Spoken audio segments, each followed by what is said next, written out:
আসসালামু আলাইকুম। তোহাস মম চ্যানেল থেকে আমি সুমনা সিদ্দিকা আপনাদের আরও একবার স্বাগত জানাই আমার এই ছোট্ট চ্যানেলে।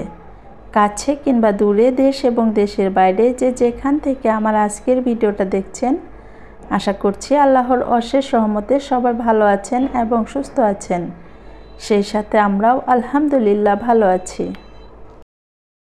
গত ভিডিওটা আমি যেখান থেকে শেষ করেছিলাম, এই ভিডিওটা আমি ঠিক সেখান থেকেই শুরু করেছি। সকালে নাস্তা খাওয়ার পরে যেসব প্লেট বাটি হয়েছিল সেগুলো আমি ক্লিন করে নিয়েছি। এখন আমি এই তো গাছগুলো একটু পানি চেঞ্জ করে দিব। শীতের সময়, এই সময় কিন্তু প্রচুর ধুলাবালি ওড়ে, বাসার প্রত্যেকটা জিনিসের উপর ধুলার আস্তরণ পড়ে আছে। তো আমি সবসময় চেষ্টা করি যে জায়গাটা ক্লিন করার জন্য ওই জায়গাটা পুরোটাই পরিষ্কার করে নেওয়ার জন্য। তো ভাবলাম যে গাছগুলো যখন পরিষ্কার করছি তখন বেসিনটাও ক্লিন করে নিই। তো বেসিন ক্লিন করা হয়ে গেছে। এখন এই তো গাছের পাতাগুলো পরিষ্কার করে নিয়েছি। এই গাছগুলোতে প্রচুর শিকড় বের হয়েছে, এগুলো কিন্তু পানিতে অনেক বেশি সুন্দর থাকে। আমার প্রতিদিনই সকালের রুটিন কিন্তু একই রকম থাকে না, এক এক দিন এক এক রকমের হয়ে থাকে। তো আজকে আমি গাছের পানিগুলো চেঞ্জ করে দিয়েছি। ঘরে যে গাছগুলো ছিল সেগুলো তো চেঞ্জ করা হয়ে গেলে এখন আমি বেডশিটটাও চেঞ্জ করে নিচ্ছি। বেডশিটটা চেঞ্জ করে আর একটা বেডশিট বিছিয়ে নিব। আর সেই সাথে আপনাদের কাছে একটা রিকোয়েস্ট করে নেব, আমার আজকের ভিডিওটা যদি আপনাদের কাছে কোথাও কোনো অংশ একটু হলেও ভালো লাগে, প্লিজ একটা লাইক দিতে ভুলবেন না। সেই সাথে আপনি যদি লাইফস্টাইল ব্লগ দেখতে পছন্দ করেন বা এরকম ভিডিও আরও দেখতে চান, চাইলে আমার চ্যানেলটা সাবস্ক্রাইব করে আমার পাশে থেকে যেতে পারেন। আর অলরেডি যারা এই কাজটা করে দিয়েছেন তাদেরকে জানাই অসংখ্য ধন্যবাদ। তোয়ার বাবার ছুটি ছিল, তো দুজন বাইরে গিয়েছিল। বাইরে গিয়ে টুকটাক জিনিস কিনেছে, তার সাথে এই ফলটাও নিয়ে এসেছে। এই ফলটা আমি বাহির থেকে বেশ কয়েকবার দেখেছি, কিন্তু ভিতরে কি আছে সেটা আর জানা হয়নি। তো আজকে যখন এনেছে তখন বললাম যে আচ্ছা এটার ভিতরে কি আছে দেখাও। তো এটা ভাঙার পরে যে এত সুন্দর জিনিস বের হবে সেটা আমার কল্পনাতেও ছিল না। সুবহানাল্লাহ, মাশাআল্লাহ, আলহামদুলিল্লাহ। আল্লাহর সৃষ্টি কতই না সুন্দর, তাই না? বাদামের খোসাটা ছাড়ানোর পরে এটা দেখতে আমাদের দেশীয় চীনা বাদামের মতো অনেকটাই, কিন্তু সাইজে একটু বড়, কিন্তু খেতে আমার কাছে মনে হয়েছে কাঠবাদামের মতো। তো যাই হোক, বাদামের পাটটা শেষ করে এখন আমি এই তো দুপুরে রান্নার জন্য চলে এসেছি। তো আজকে দুপুরের জন্য আমি রান্না করছি কবুতরের মাংস ভুনা, সেই সাথে আলু করলা ভাজি। কবুতরের মাংস ভুনাটা আমি এর আগে অনেকবার শেয়ার করেছি, তাই আর আজকে ডিটেলসে শেয়ার করছি না। এখানে আমি সব ধরনের মাংসর মশলা দিয়ে মশলাটা খুব ভালোভাবে কষিয়ে নিয়েছি। তারপরে তো মাংস দিয়ে দিচ্ছি, আর সাথে দিয়েছি 2টা আলু। আমার ছেলে আবার মাংসতে আলু সেই সাথে মাংসের ঝোলটা খেতে বেশি পছন্দ করে। তো যাই হোক, ও মাংসটা খুবই কম খাবে আর আলু আর ঝোল খাবে।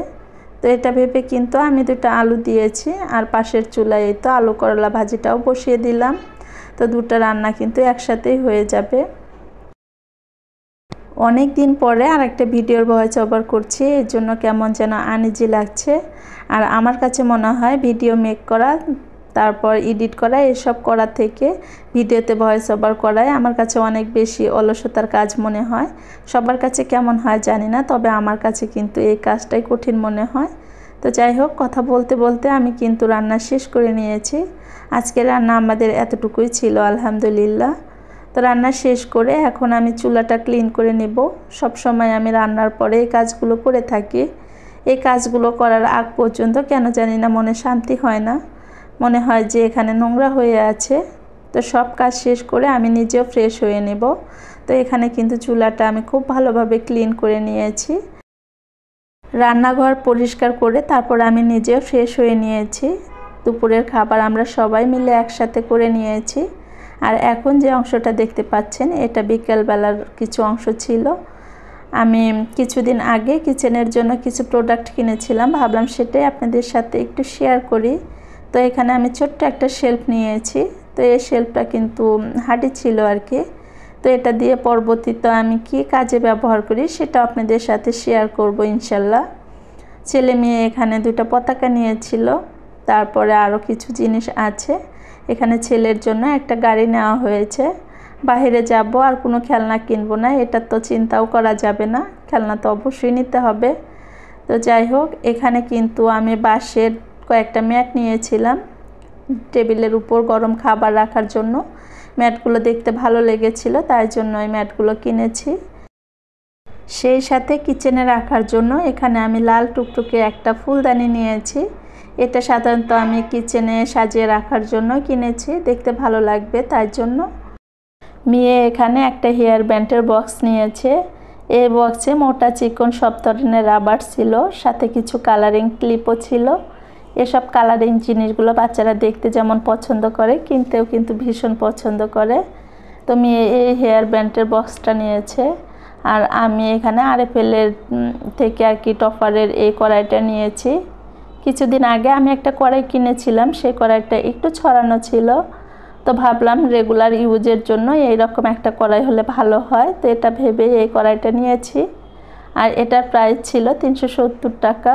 তো এই তো আজকের কেনাকাটি আমাদের এতটুকুই ছিল। দেখা হবে পরবর্তীতে নতুন কোনো ভিডিওর সাথে। সেই পর্যন্ত সবাই ভালো থাকবেন, সুস্থ থাকবেন, সবাই সবার জন্য দোয়া রাখবেন। আল্লাহ হাফেজ, আসসালামু আলাইকুম।